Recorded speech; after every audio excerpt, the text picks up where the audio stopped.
ਕਿਸੇ ਹੋਰ ਥਾਂ ਉੱਤੇ ਤੇ ਮੈਂ ਜਾ ਹੀ ਨਹੀਂ ਸਕਦਾ।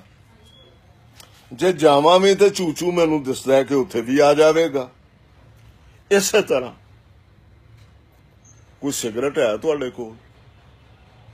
ਮੈਂ ਉਹਨੂੰ ਸਿਗਰਟ ਕੱਢ ਕੇ ਦਿੱਤਾ, ਉਹ ਸਿਗਰਟ ਲਾਇਆ, ਤੀਲੀ ਉਸ ਬੁਝਾ ਕੇ ਐਸਟਰੇ 'ਚ ਸੁੱਟਣ ਦੀ ਥਾਂ ਆਪਣੇ ਸੱਜੇ ਕੰਨ 'ਚ ਫੇਰਨੀ ਸ਼ੁਰੂ ਕਰ ਦਿੱਤੀ। ਉਹਦੇ ਕੰਨ 'ਚ ਖਬਰੇ ਚੋਖੀ ਮੈਲ ਸੀ, ਇਸ ਕਰਕੇ ਉਹ ਤੀਲੀ ਨੂੰ ਕੰਨ 'ਚ ਫੇਰ ਕੇ ਵੇਖਦਾ ਤੇ ਫਿਰ ਮੇਜ਼ ਦੇ ਕੰਢੇ ਨਾਲ ਪੂੰਝ ਦਿੰਦਾ। ਉਹ ਆਪਣੇ ਹੋਂਠ ਦੋਵੇਂ ਉਂਝੇ ਹੀ ਹਿਲਾਉਂਦਾ ਸੀ ਜਿਵੇਂ ਪਹਿਲਾਂ ਪਿਆ ਹਿਲਾਉਂਦਾ ਸੀ। ਉਹਦੇ ਸਿਗਰਟ ਪੀਵਣ ਦਾ ਢੰਗ ਵੀ ਮੈਨੂੰ ਬੜਾ ਹੋਰ ਮਤੇ ਚਰਜ ਜਾਪਿਆ।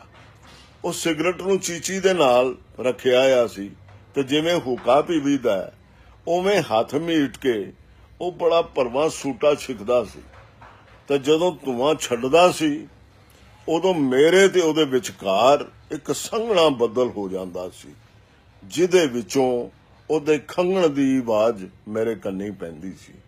ਜਦੋਂ ਉਹ ਅੱਧਾ ਕੁ ਸਿਗਰਟ ਇੰਜੀ ਪੀ ਬੈਠਾ ਤੇ ਮੈਂ ਉਹਨੂੰ ਪੁੱਛਿਆ, ਤੁਸੀਂ ਚੂਚੂ ਨੂੰ ਪੜਾਉਣਾ ਕਿਉਂ ਛੱਡ ਦਿੱਤਾ? ਉਹ ਸ਼ਰਾਰਤਾਂ ਚੁੱਕੀਆਂ ਕਰਦਾ ਸੀ ਜਾਂ ਫਿਰ ਅਸਲੋਂ ਹੀ ਨਿਲ ਬਟਾ ਨਿਲ ਸੀ? ਨਿਲ ਬਟਾ ਨਿਲ ਤੇ ਉਹ ਅਸਲੋਂ ਨਹੀਂ ਸੀ। ਬਾਲ ਕੋਈ ਵੀ ਹੋਵੇ, ਉਹ ਨਿਲ ਬਟਾ ਨਿਲ ਨਹੀਂ ਜੇ ਹੁੰਦਾ। ਅਜ਼ਮਾ ਲਿਆ ਜੇ ਭਾਵੇਂ। ਤੇ ਜੇ ਬਾਲ ਸ਼ਰਾਰਤੀ ਨਾ ਹੋਵੇ ਤੇ ਉਹ ਬਾਲ ਨਹੀਂ ਜੇ ਹੁੰਦਾ। ਚੇਤੇ ਰੱਖਿਆ ਜੇ ਮੇਰੀ ਇਸ ਗੱਲ ਨੂੰ।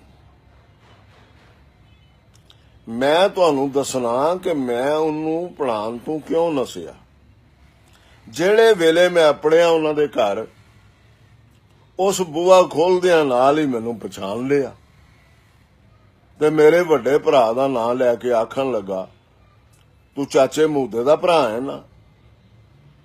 ਮੇਰੀ ਉਹਦੀ ਪਹਿਲਾਂ ਕਦੀ ਮੁਲਾਕਾਤ ਨਹੀਂ ਸੀ ਹੋਈ। ਮੈਂ ਬੜਾ ਹੈਰਾਨ ਹੋਇਆ। ਫਿਰ ਉਹ ਅੰਦਰ ਨੱਸਿਆ ਤੇ ਰੌਲਾ ਪਾ ਕੇ ਆਪਣੀ ਮਾਂ ਨੂੰ ਦੱਸਣ ਲੱਗ ਪਿਆ, ਅੰਮਾ ਚਾਚੇ ਮੂਦੇ ਦਾ ਭਰਾ ਆਇਆ ਹੀ ਮੈਨੂੰ ਪੜ੍ਹਾਉਣ ਲਈ। ਫਿਰ ਉਹ ਮੈਨੂੰ ਅੰਦਰ ਲੈ ਗਿਆ। ਵਿਹੜੇ ਵਿੱਚ ਇੱਕ ਮੰਜੀ ਡੱਠੀ ਹੋਈ ਸੀ, ਉਹਦੇ ਉੱਤੇ ਬਿਠਾ ਕੇ ਮੈਨੂੰ ਉਹ ਗੱਲਾਂ ਕਰਨ ਲੱਗ ਪਿਆ। ਉਹਦੀ ਮਾਂ ਚਲਾਨੀ ਵਿੱਚ ਕੋਈ ਸ਼ੈ ਵੀ ਪਕਾਉਂਦੀ ਸੀ ਤੇ ਮੀਦਾ ਅਜੇ ਤੀਕਰ ਘਰ ਨਹੀਂ ਸੀ ਆਇਆ ਹੋਇਆ। ਚਾਚਾ ਮੂਦਾ ਵਲੈਤ ਚਲਾ ਗਿਆ ਹਵਾਈ ਜਹਾਜ਼ ਉੱਤੇ ਬਹਿ ਕੇ। ਮੈਂ ਆਖਿਆ, ਆਹੋ, ਇਹ ਹਵਾਈ ਜਹਾਜ਼ ਸੜਕ ਤੇ ਕਿਉਂ ਨਹੀਂ ਟੁੱਟਦਾ ਚਾਚਾ? ਮੈਂ ਆਖਿਆ, ਸੜਕ ਉੱਤੇ ਖੱਪ ਬੜੀ ਹੁੰਦੀ ਏ, ਲੋਕਾਂ ਨੂੰ ਕਾਲੀ ਸਦਕਾ ਇਹ ਹਵਾਈ ਜਹਾਜ਼ ਹਵਾ ਵਿੱਚ ਉੱਡਦਾ। ਲੋਕਾਂ ਨੂੰ ਕਾਲੀ ਕਿਉਂ ਹੁੰਦੀ ਏ ਚਾਚਾ? ਉਹਦੇ ਇਸ ਸਵਾਲ ਤੇ ਮੈਂ ਉਹਦੇ ਮੁਖ ਵੱਲ ਵੇਖਿਆ। ਉਹਦੇ ਗੋਲ ਜਿਹੇ ਮੁਖ ਉੱਤੇ ਮੋਟੀਆਂ-ਮੋਟੀਆਂ ਅੱਖਾਂ ਫੁੱਲਾਂ ਵਾਂਗੂ ਖਿੜੀਆਂ ਹੋਈਆਂ ਸਨ ਤੇ ਨਿੱਕੇ ਜਿਹੇ ਨੱਕ ਦੀ ਕਰੂੰਬਲੀ ਉਤਾਂ ਨੂੰ ਉੱਠੀ ਹੋਈ ਸੀ। ਹਰ ਕਿਸੇ ਨੂੰ ਆਪੋ ਆਪਣਾ ਕੰਮ ਮੁਕਾਉਣ ਦੀ ਕਾਹਲ ਜੋ ਹੁੰਦੀ ਹੋਈ। ਮੈਂ ਉਸ ਨੂੰ ਜਵਾਬ ਦਿੱਤਾ, ਪਰ ਮੇਰੇ ਇਸ ਜਵਾਬ ਨਾਲ ਜਿਵੇਂ ਉਹਦਾ ਘਰ ਨਾ ਪੂਰਾ ਹੋਇਆ। ਉਹ ਬਿਟ ਮੇਰਾ ਮੂੰਹ ਤੱਕਦਾ ਰਿਹਾ। ਕਿੰਨਾ ਚਿਰ ਚੁੱਪ ਰਹਿਣ ਮਗਰੋਂ ਉਹ ਫਿਰ ਬੋਲਿਆ, ਚਾਚਾ ਕਦੀ ਤੋਤੇ ਚਿੜੀਆਂ ਵੀ ਵੇਖੇ ਨੇ ਤੂੰ? ਮੈਂ ਆਖਿਆ, ਆਹੋ ਵੇਖੇ ਨੇ। ਕਿੱਥੇ ਵੇਖੇ ਨੇ? ਉਹਦੇ ਸਵਾਲ ਤੇ ਇਸ ਤਰ੍ਹਾਂ ਸਨ ਜਿਵੇਂ ਮੁੱਕਣ 'ਚ ਹੀ ਨਹੀਂ ਸਨ ਆਉਂਦੇ। ਉਹਦੀ ਮਾਂ ਨੇ ਚਲਾਨੀ ਵਿੱਚੋਂ ਮੂੰਹ ਬਾਹਰ ਕੱਢ ਕੇ ਉੱਚੀ ਸਾਰੀ ਉਹਨੂੰ ਆਖਿਆ, ਚੂਚੂ ਦਿਆ ਪੁੱਤਰਾ ਕੀ ਸਿਰ ਪਿਆ ਖਾਨਾ ਉਸ ਵਿਚਾਰੇ ਦਾ, ਬਸਤਾ ਕੱਢ ਕੇ ਤੇ ਪੜ ਅਰਮਾਨ ਨਾਲ। ਮਾਂ ਦੀ ਝਾੜ ਸੁਣ ਕੇ ਤੇ ਜਨਾਬ ਜਿਵੇਂ ਚੂਚੂ ਨੂੰ ਅੱਗ ਹੀ ਲੱਗ ਗਈ। ਛੱਟ ਨੂੰ ਚਾਹੀ ਲੈ ਕੇ ਪਿਆ, ਤੂੰ ਚੁੱਪ ਕਰਕੇ ਬੈਠੀ ਰਹੋ। ਉਸ ਵਿਚਾਰੀ ਨੇ ਮੂੰਹ ਅੰਦਰ ਕਰ ਲਿਆ। ਕਰਦੀ ਵੀ ਕਿਉਂ ਨਾ, ਲਾਡਲੇ ਨੇ ਅੱਗੋਂ ਸਵਾਰੀ ਝਾੜ ਜੋ ਪਾ ਦਿੱਤੀ ਸੀ। ਮਾਂ ਨੂੰ ਝਾੜਨ ਮਗਰੋਂ ਫਿਰ ਛਿੜ ਪਿਆ ਮੇਰੇ ਨਾਲ, ਚਾਚਾ ਕਦੀ ਦਰਿਆ ਤੇ ਵੀ ਗਿਆ? ਬੜਾ ਚਿਰ ਹੋ ਗਿਆ, ਹੁਣ ਮੈਂ ਕਦੀ ਨਹੀਂ ਗਿਆ। ਮੈਂ ਉਹਨੂੰ ਦੱਸਿਆ। ਉਹ ਉੱਠ ਕੇ ਖਲੋ ਗਿਆ। ਚੱਲ ਫਿਰ ਚਾਚਾ ਚੱਲੀਏ ਦਰਿਆ ਤੇ।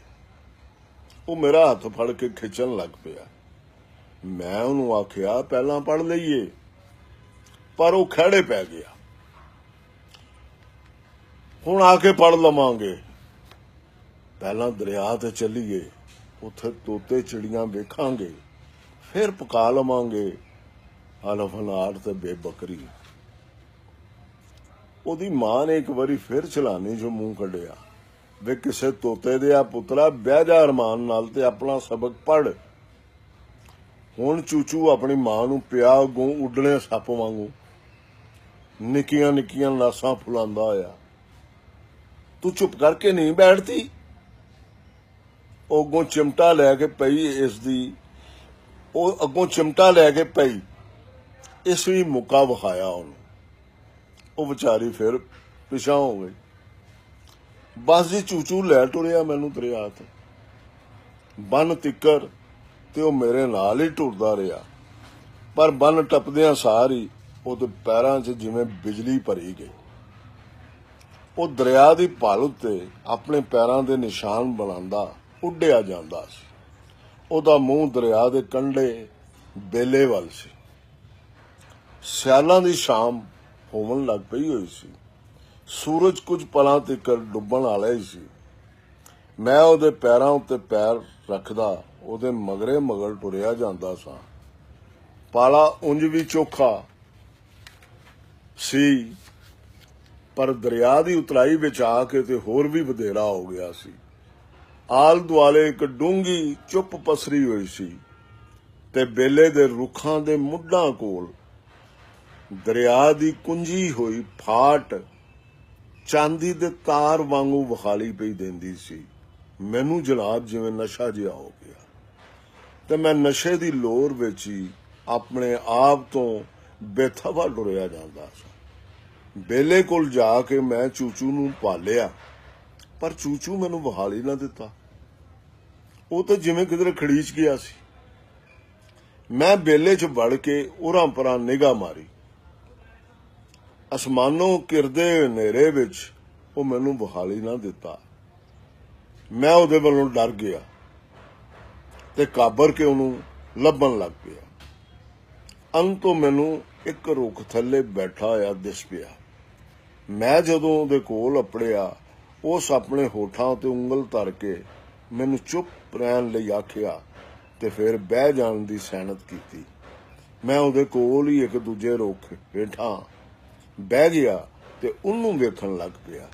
ਚੂਚੂ ਚੌਂਕੜੀ ਮਾਰ ਕੇ ਬੈਠਾ ਹੋਇਆ ਸੀ ਤੇ ਪਤਾ ਨਹੀਂ ਕਿਸ ਸ਼ੈ ਉੱਤੇ ਉਸ ਤਾੜੀ ਲਾਈ ਹੋਈ ਸੀ, ਜਿਹੜੀ ਮੇਰੇ ਪਰਾਂ ਜਾਵਣ ਨਾਲ ਉਸ ਫਿਰ ਗੰਢ ਲਈ ਸੀ। ਉਹ ਇਸ ਤਰ੍ਹਾਂ ਸੀ ਜਿਵੇਂ ਕੁਝ ਸੁਣਦਾ ਸੀ ਪਿਆ, ਬੜੀ ਨੀਚ ਤੇ ਬੜੇ ਗੌਰ ਨਾਲ। ਮੈਂ ਵੀ ਉਹਦੀ ਵੇਖੀ ਕੰਨ ਲਾਏ ਕੁਝ ਸੁਣਨ ਲਈ, ਪਰ ਮੈਨੂੰ ਪਖਣਵਾਂ ਦੀ ਚਿਰਕ ਤੋਂ ਛੁੱਟ ਹੋਰ ਕੋਈ ਆਵਾਜ਼ ਕਰਨੀ ਨਾ ਪਈ। ਸ਼ਾਮ ਹੋਵਣ ਕਰਕੇ ਜਿਵੇਂ ਸਾਰੇ ਪਖਣੂ ਪਰਤਾਏ ਹੋਏ ਸਨ ਆਪੋ ਆਪਣੇ ਘਰੀਂ, ਤੇ ਹੁਣ ਇੱਕ ਦੂਜੇ ਨਾਲ ਰਲ ਕੇ ਗੱਲਾਂ ਪਿਆ ਕਰਦੇ ਸਨ। ਚੂਚੂ ਖਬਰੇ ਉਹਨਾਂ ਦੀਆਂ ਇਹ ਗੱਲਾਂ ਪਿਆ ਸੁਣਦਾ ਸੀ।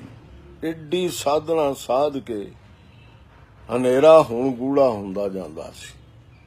ਦਰਿਆ ਦੇ ਪਰਲੇ ਬੰਨੇ ਬਲਦੀਆਂ ਬੱਤੀਆਂ ਇੰਜ ਪਈਆਂ ਜਾਪਦੀਆਂ ਸਨ ਜਿਵੇਂ ਦਰਿਆ ਦੇ ਉੱਤੇ ਹੀ ਪਈਆਂ ਬਲਦੀਆਂ ਹੋਣ। ਮੈਂ ਚੂਚੂ ਵੱਲ ਵੇਖਿਆ। ਉਸ ਆਪਣੀ ਸਮਾਧੀ ਤਰੋੜ ਦਿੱਤੀ ਤੇ ਮੈਨੂੰ ਆਖਣ ਲੱਗਾ, ਚਾਚਾ ਚੱਲੀਏ ਹੁਣ? ਮੈਂ ਆਖਿਆ, ਆਹੋ। ਤੇ ਉਹ ਫਿਰ ਮੇਰੇ ਅੱਗੇ ਅੱਗੇ ਟੁਰ ਪਿਆ। ਜਦੋਂ ਅਸੀਂ ਉਹਨਾਂ ਦੇ ਘਰ ਅੱਪੜੇ, ਉਹਦੀ ਮਾਂ ਵਿਹੜੇ 'ਚ ਲਾਲਟੈਨ ਬਾਲ ਕੇ ਜਿਵੇਂ ਸਾਨੂੰ ਹੀ ਉਡੀਕਦੀ ਸੀ ਪਈ। ਸਾਨੂੰ ਵਿਹੜੇ ਵੜਦਿਆਂ ਵੇਖ ਕੇ ਉਹ ਬੋਲੀ, ਰੱਬ ਦਾ ਸ਼ੁਕਰ ਹੈ ਜੇ ਆ ਗਏ ਆ। ਤੇ ਉਹਨੂੰ ਵਿਚਾਰੇ ਨੂੰ ਖਬਰੇ ਕਿੱਥੇ ਲਈ ਫਿਰਦਾ ਰਿਹਾ। ਚੂਚੂ ਨੇ ਆਪਣੀ ਮਾਂ ਦੀ ਆਖੀ ਅਣਸੁਣੀ ਕਰ ਛੱਡੀ ਤੇ ਲਾਲਟੈਨ ਦੇ ਕੋਲ ਬਸਤਾ ਖੋਲ ਕੇ ਬਹਿ ਗਿਆ। ਮੈਂ ਜਨਾਬ ਤੁਹਾਨੂੰ ਕੀ ਦੱਸਾਂ, ਉਸ ਫਰ ਮੈਨੂੰ ਪਿਛਲਾ ਸਬਕ ਸੁਣਾ ਦਿੱਤਾ। ਮੈਂ ਉਹਨੂੰ ਅੱਗੋਂ ਸਬਕ ਦਿੱਤਾ, ਉਸ ਮੈਨੂੰ ਉਹ ਵੀ ਉਸੇ ਵੇਲੇ ਸੁਣਾ ਦਿੱਤਾ। ਬਸ ਇਹ ਵੇਖ ਕੇ ਹੀ ਮੈਂ ਘਰ ਪਰਤਦੇ ਆਇਆ ਤਾਰ ਲਿਆ ਕਿ ਮੈਂ ਚੂਚੂ ਨੂੰ ਪੜ੍ਹਾਉਣ ਨਹੀਂ ਜਾਇਆ ਕਰਨਾ। ਇਹ ਜੇ ਸਾਰੀ ਗੱਲ ਜਿਹਦੀ ਪਾਰੋਂ ਮੈਂ ਉਹਨੂੰ ਪੜ੍ਹਾਉਣਾ ਛੱਡਿਆ, ਇਹਨੂੰ ਪੜ੍ਹਾਉਣਾ ਛੱਡਿਆ, ਉਸ ਮੇਜ਼ ਤੇ ਖਿਲਰੀ ਹੋਈ ਸਿਗਰਟਾਂ ਦੀ ਸਵਾਹ ਨੂੰ ਆਪਣੇ ਸੱਜੇ ਹੱਥ ਨਾਲ ਇੱਕ ਥਾਂ ਤੇ ਇਕੱਠਾ ਕਰਦਿਆਂ ਆ ਫਿਰ ਬੁੱਲਾਂ ਵਿੱਚ ਮੰਤਰ ਛੋਹ ਲਿਆ ਤੇ ਨਾਲ ਬਰਵਿਟਿਆਂ ਦੀ ਨਿਰਤ ਵੀ। ਮੈਂ ਉਹਨੂੰ ਪੁੱਛਿਆ, ਚੂਚੂ ਨੂੰ ਨਾ ਬਣਾਉਣ ਜਾਣ ਦੇ ਪਿੱਛੇ ਕਿਹੜੀ ਗੱਲ ਸੀ? ਇਹ ਤਾਂ ਸਗੋਂ ਬਹੁਤ ਹੁਸ਼ਿਆਰ ਲੱਗਦਾ ਸੀ।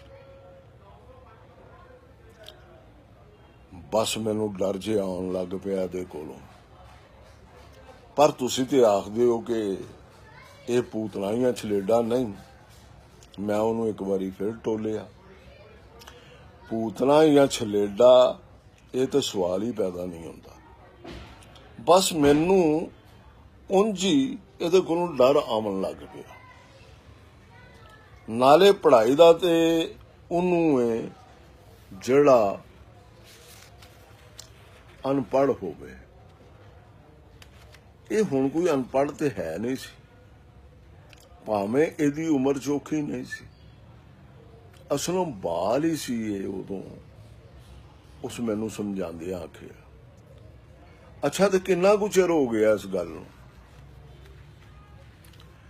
ਚਿਰ ਕੋਈ 12 ਕੁ ਵਰੇ ਹੋ ਗਿਆ ਹੋਣਾ ਨੇ। ਆਹੋ ਪੂਰੇ 12 ਵਰੇ। ਉਸ ਅੰਦਰੇ ਅੰਦਰ ਜਿਵੇਂ ਵਰੇ ਗਿਣ ਲੈ। ਤੇ ਤੁਸੀਂ ਕਦੀ ਮੁੜ ਕੇ ਮਿਲੇ ਵੀ ਨਹੀਂ ਉਹਨੂੰ?